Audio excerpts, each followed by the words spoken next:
Chuck Schumer says the Epstein files bill may have passed, but the real fight is just starting. He warns that the DOJ under Pam Bondi might not release everything and outlines how. Democrats plan to prevent any potential cover-ups before they happen. I hear that start going there? Thank you. That was Okay, look, today was a good victory for victims, for the American people, for transparency. But there's a lot more to do. First, when I got to the floor at 3 o'clock, I said that I would offer a unanimous consent request to pass the bill that the House had just passed by an overwhelming majority. And the Republicans not wanting to block the bill because we confronted them that they would be forced to, relented and allowed my motion to pass. The motion is it's technical, but the motion says that when the House sends the bill over, it automatically goes to the President's desk. The Senate cannot delay it, cannot amend it, cannot change it in any way. We deemed it passed. That's the word, the technical word used. And so this was a very good thing. And Democrats fought and fought and fought to have this happen. It took too long, but we persisted and persisted and got it done. I want to give huge credit to the victims and their courage and their strength. It wouldn't have happened without them. But there's a long, long way to go. First, Johnson should send the bill over now. Right now, there's no reason it can't be on the President's desk in an hour. Second, the President has to sign it. You never know with him. He said he would. Let's wait and see. But third, we have to make sure that all of the documents are released, that there are no games. We know there's a corrupt Justice Department. We know that Bondi and Kash Patel do just what the President asks and wants. And we Democrats, I just had a meeting of 10 of my colleagues, are going to do everything we can to make sure all of it comes to light, and they don't hide evidence against anyone who might be incriminated by these documents. So good victory today. Fight continues until the American people see all of the documents and are satisfied that all of those documents are released and there's no game playing, no cover-up. We are continuing to fight. Leader Schumer, what are your, sorry. Well, he got the first question. I'll take the second one. Leader Schumer, quick question. What exactly can you do to ensure that all the documents come out, given Pam Bondi and given the Department of Justice, are having an active investigation? We are going to we have many different ways that we are going to do everything we can to see that everything comes out. Pressure works. If not for the pressure from Democrats, this wouldn't have happened. Bondi didn't release documents. Bondi didn't do what she did, change her mind, say yes, say no. Kash Patel didn't do what they did. Johnson didn't do what he did. Thune didn't do what he did. And the President didn't do what he did without pressure from Democrats. That pressure will continue in every way. And we have talked about 5 or 6 different ways that we're going to see that happens. Thank you.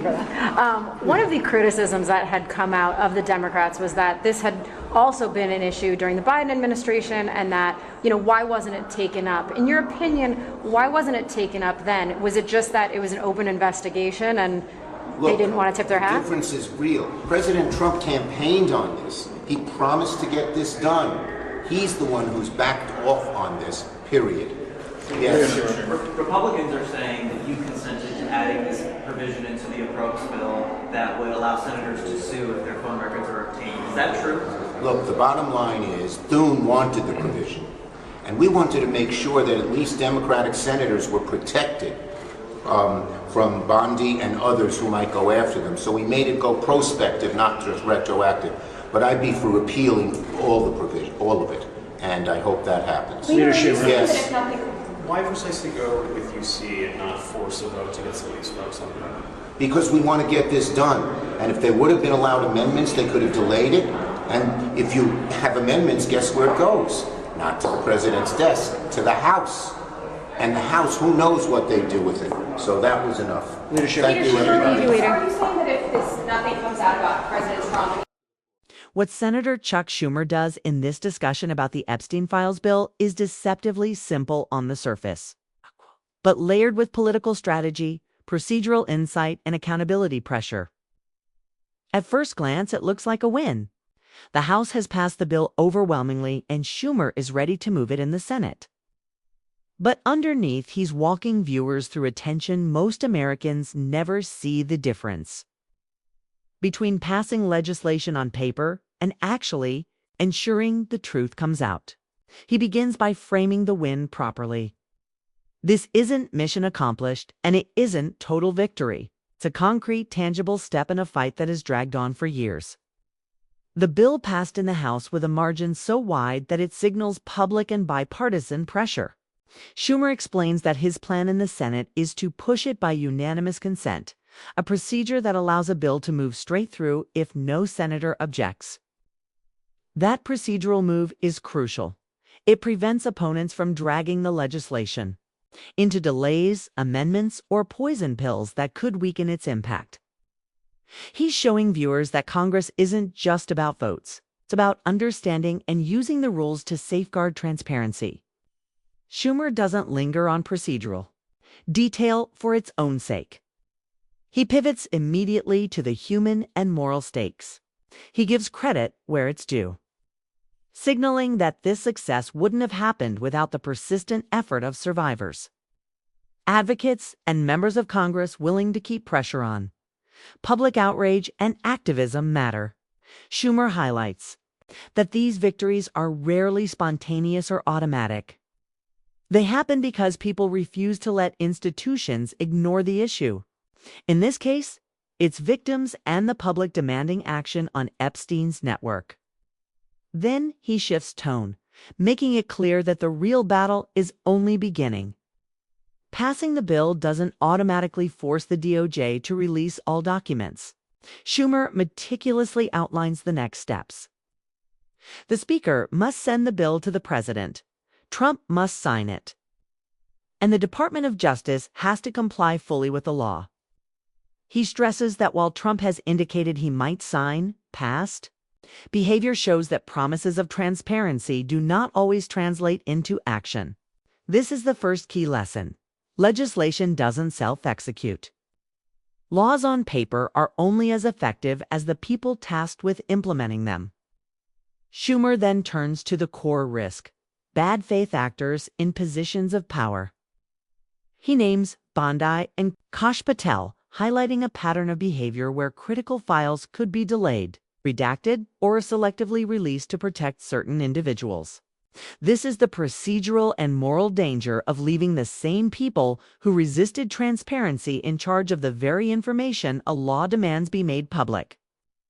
Passing a law alone does not overcome bad faith, requires sustained oversight, pressure, and political will. Schumer's audience sees that the transparency fight is far from over, and that constant vigilance is essential.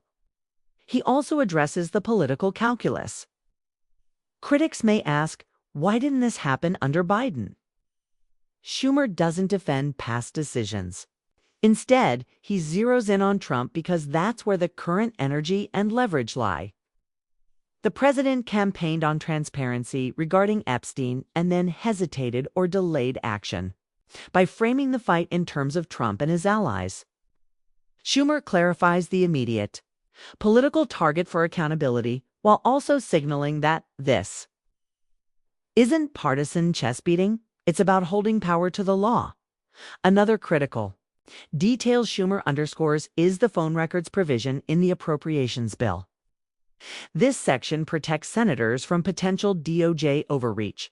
Schumer openly admits that Democrats wanted to ensure their colleagues had protections, signaling just how low trust is in the current department leadership. These protections are necessary because the public cannot assume neutral enforcement from those tasked with managing sensitive records. It's an extraordinary acknowledgement. Lawmakers are adding legal safeguards because they fear political misuse by the DOJ itself.